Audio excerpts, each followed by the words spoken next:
Greetings and welcome to today's 10-minute painting. We are going to do a cherry blossom tree forest, and we're going to begin doing so with a large square-headed brush and a mixture of primary blue and titanium white paint.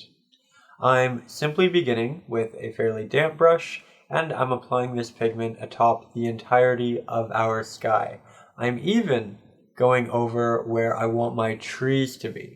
And I'm doing this because I know that when I apply my trees, I want them to slightly blend in with the background to absorb the color of the sky, because of course the sky is going to reflect its light down onto them, and so they are going to be partially blue. So with that in mind, I'm applying this over all of our trees, so when I apply our trees, the colors blend to a point and we get something very cohesive and natural. With that being said, if you're having an issue blending the paint, if you're getting a toothy effect, just apply more water to your brush. And here I'm just finishing out the gradient to our sky by taking more of a pure primary blue, applying that to the top, and then blending it downwards.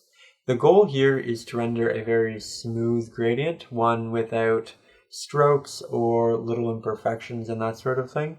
And the best way this is achieved is by using a very light touch with your brush, a very light stroke. You don't want to be grinding the brush, the bristles, into the canvas, otherwise that will render a litany of streaks. With that being said, I'm now taking the same colors that I implemented in the sky and I'm mirroring them down below in the water, which means the top of the water will be the brightest and the bottom of our water will be the darkest.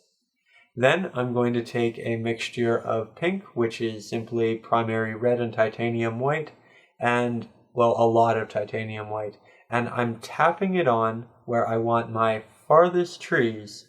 As you can see, it's almost unnoticeable in color, but there is just a hint of it and it is important. I'm using an old square-headed brush, so the bristles kind of leaf off in varying directions, so when I make a tapping motion, I render a plethora of little points and dots and pieces, which of course imply trees and foliage in the background. The leaves are too far away to see in detail, so simply the dots of the bristles do a great job of communicating what they are. Generally, implication is just so important in landscape painting. With that being said, as I move to the right of my canvas, I'm slowly incorporating more primary red into my mixture. This is ensuring that the pink becomes much more saturated as we move to the right. And these trees also get larger, as you can see. The idea is that as something gets closer to us, it's getting farther away from the light, and we're seeing more of its innate coloring, which is the vibrant pinks. So, as you can see, the trees very, very far away are very washed out. They're very white. They are full of light and blue from the sky. However, the trees that are closer to us, we can recognize them much more naturally, and the colors don't blend with the environment as much. So these trees are much more saturated. They are more of a real pink. However, they are not a pure pink. I'm saving that for our true and our real foreground. So just keep that in mind, that you don't want to use all of your brightest and your darkest colors in this first little wash of trees here. You do want to save the extremity of each for later on. With that being said, you can see that my trees are all a little bit different. While they're all almost abstract at this point, because they are so far away, and implications, you can still see varying clusters in them. You can see different groupings of leaves and patterns and that sort of thing. And that's something you really want to incorporate to ensure that your trees are interesting and that they're full of diversity. Because diversity in trees and mountains and clouds will make your painting so much stronger. With that being said, I'm now taking a very small round-headed brush, a mixture of Mars Black and Burnt Umber, and I'm applying a couple of the branches and tree trunks in the distance here. I'm letting the pigments mix with the pink underneath, just because I don't want the blacks and the browns to be too stark. However, I'm not really worrying about it. Then I'm going to take more of my pinks that I was using before with my old square-headed brush, and I'm dabbing over portions of our piece here. The whole idea with this is that the branches aren't always going to be in front of the leaves. Sometimes the leaves are going to be in front of the branches, and you want to ensure that they work around each other. Sometimes the leaves are in front, sometimes they're behind, and the branches kind of swerve in between varying portions and groups of them. Now, I'm not done with the background, but I need to let that dry. So we're going to move on to the foreground and work on our main tree, which is our main subject. This is where we're going to want to incorporate our darkest pigments and arguably our lightest pigments as well, because it is our main subject and we want to draw the eye directly towards it. We want to keep the eye on it. And that's generally best achieved by incorporating the greatest contrast and saturation. So that is the goal. I'm beginning this with a medium to dark pink. It has a little bit of black in it as well, and I did that just to ensure that it stands out against the incredibly bright sky that we have right behind it. If we were to make it a very bright pink, it would simply be washed out. I'm also incorporating the reflection down below. Now I'm going to take an even more dark mixture, one with more black, and I'm beginning to layer this on the inner portions of the foliage in this tree.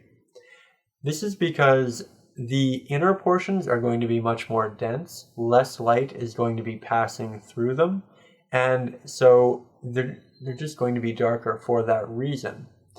With that in mind, I'm now going to take a lighter pigment and begin to tap that along the outskirts of my clusters of leaves.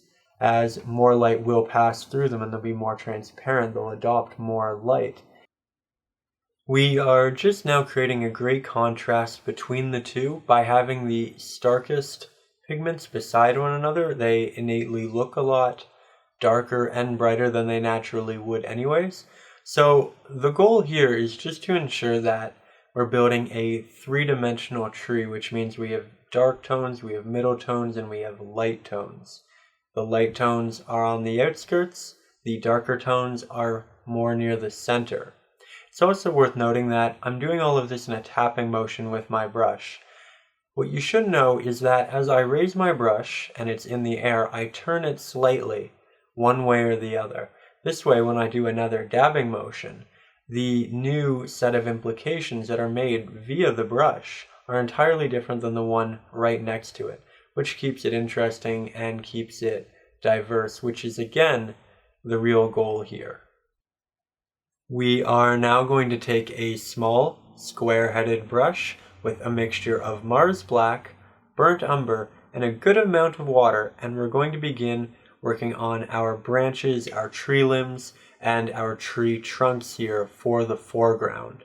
The goal is to ensure that they are fairly long, cohesive strokes, and that simply means that we're not taking a bit of paint, applying it, grabbing more paint, applying it, grabbing more paint, applying it, grabbing more paint, applying it, as this can be very disruptive to the flow of the tree, and we want to ensure that we can get some larger branches and portions done in single strokes. With that being said, that is best achieved by using a good amount of water, as it will make the paint much more runny and ensure that you can get a lot more out of it in each of your individual strokes. Now, I am going to let my painting dry here and come back to it by applying the base to our ground.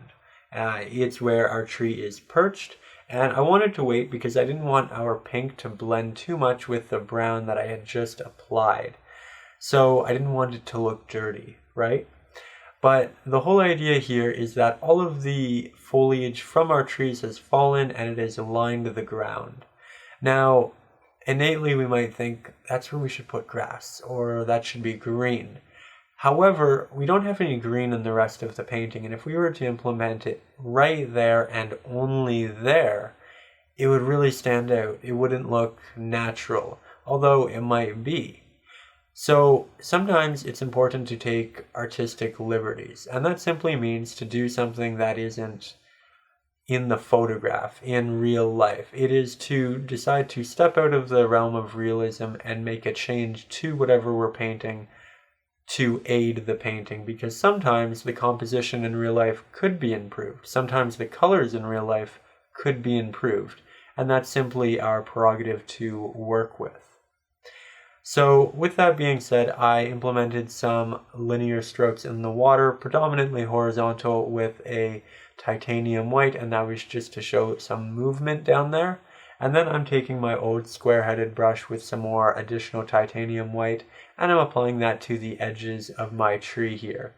Again, the goal is to build up as much contrast and volume in the tree in our foreground as much as possible. And I'm also going to take some of these highlights once my brush is almost run out and apply them to the background of the painting as well, as it'll just make it a little bit more cohesive.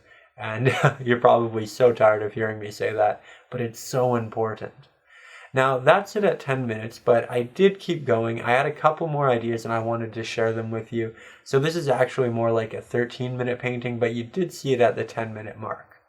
With that said, I'm now taking a darker pink or purple. I'm applying that into the background just a little bit, not so much that the background is starker than the foreground, but just enough to, again, what is it? Make it cohesive. Then I'm implementing some additional linear strokes, dividing the land and the water. The ones in the background are more blurred. I use my finger to soften them, and then I'm adding more volume into my trees and into my ground and all of that, just to ensure that it's very three-dimensional and interesting. With that said, there is our 13-minute painting. I hope you didn't mind the extra seconds. I think it was important, and you really shouldn't feel too constrained. With that said, I really hope you enjoyed. If you're new to acrylic paintings and you'd like to learn more, there is a link in the description to my ebook, Acrylics for Beginners, and of course, I post every Saturday. I hope to see you next Saturday. Thank you so much for watching, and above all, stay creative.